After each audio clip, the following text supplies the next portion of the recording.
प्रधानमंत्री नरेंद्र मोदी ने अपने राजनीतिक जीवन में भारतीय राजनीति को एक नई दिशा दी है और गुजरात के मुख्यमंत्री और फिर भारत के प्रधानमंत्री के तौर पर सरकार के कामकाज को भी आधारभूत तरीके से बदलने की कोशिश की है और कई मोर्चे पर वो सफल भी रहे हैं। उनके इस कंट्रीब्यूशन पर बात करने के लिए मेरे साथ हैं commerce minister Piyush Goyal. NDTV में आपका स्वागत है। एक लंबा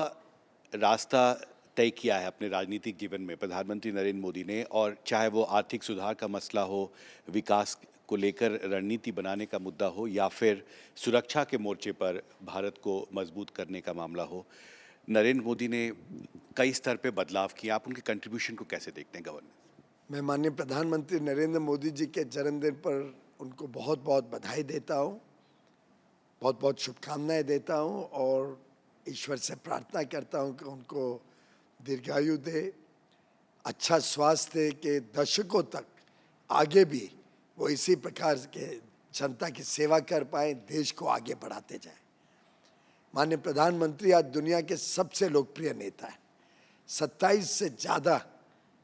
पुरस्कार से उनको नवाजा गया है और उन्होंने एक पूरा बेदाग 50 वर्षों का जीवन देश की सेवा में, जनता की सेवा में, निष्पक्ष हर व्यक्ति तक विकास का लाभ पहुंचे, इसको मंत्र मानकर देश की सेवा की है। प्रधानमंत्री मोदी जी के सिद्धांत, उनके परिवर्तनकारी सोच और विचारों को जब हम देखते हैं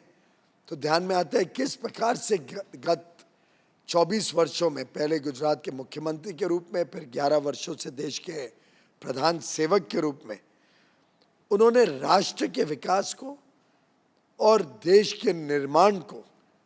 प्राथमिकता दी है। आप ये भी देखिए तो भारत मंडपम प्रधानमंत्री मोदी जी की सोच थी।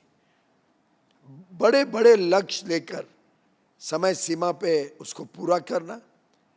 उसकी निगरानी करना, उसको लगातार नियंत्रण रखना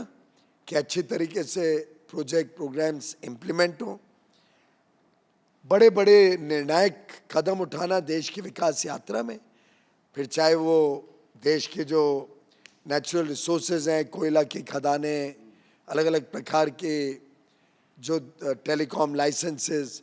जिन सब चीज़ों पे पहले बहुत बड़े बड़े भ्रष्टाचार के कांड होते थे, उस सब चीज़ों में पारदर्शिता लाना, ईमानदार व्यवस्थाएं लाना, ऑक्शन नीलामी के माध्यम से सरकारी खजाने में पैसा बढ़े जो जनता और लोक कल्याण के कार्य में इस्तेमाल हो सके, ये इनकी सोच रही है। प्रधानमंत्री मोदी जी ने सेवा को, सुशासन को और लोक कल्याण को हमेशा प्राथमिकता दी है और मेरा सौभाग्य रहा है कि उनसे बहुत कुछ सीखा। कैसे हर एक विषय की गंभीरता से गहराई में जाना, कैसे हर एक विषय में गुणवत्ता लाना, हाई क्वालिटी हो, छोटी छोटी चीज़ों पे नज़र रखना, कैसे सरकारी कामकाज में शुद्धता को प्राथमिकता देना, कैसे जिम्मेदार नेतृत्व खुद भी